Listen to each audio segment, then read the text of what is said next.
మాజీ ఉప ముఖ్యమంత్రి వైఎస్ఆర్సీపీ నాయకుడు పొట్టి సత్యాన్ గారు మీడియా అమ్ముడుపోయింది ఒక సాక్షి ఛానల్ తప్ప అని పత్రికా సమావేశంలో విమర్శించడాన్ని భారతీయ జనతా పార్టీ తరఫున తీవ్రంగా ఖండిస్తా ఉన్నాం.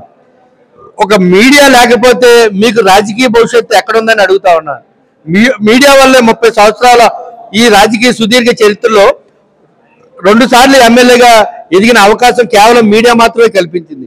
మీరు ఏ పార్టీ సేవ చేయకపోయినా, ఏ అభివృద్ధి చేయకపోయినా, మీరు చేసే కొద్దిపాటి అభివృద్ధిని కానీ కొద్దిపాటి సేవనే అద్భుతంగా చూపించి మీడియా ప్రజల్లో తీసుకెళ్లడంలో కానీ, మీకు గుర్తింపు రావడంలో కానీ మీడియా ప్రముఖ పాత్ర వహించింది. అటువంటి మీడియాని మీరు అమ్ముడుపోయిందనే సందర్భం ద్వారా మీరు వెంటనే పత్రికాముఖంగా మీడియా యావత్ రాష్ట్రంలో ఉన్న మీడియా అందరికీ కూడా క్షమాపణ చెప్పకపోతే మిమ్మల్ని ఎక్కడికక్కడ భారతీయ జనతా పార్టీ తరఫున ఎండగడతామని చెప్పి సందర్భంగా తెలియపరుస్తాను.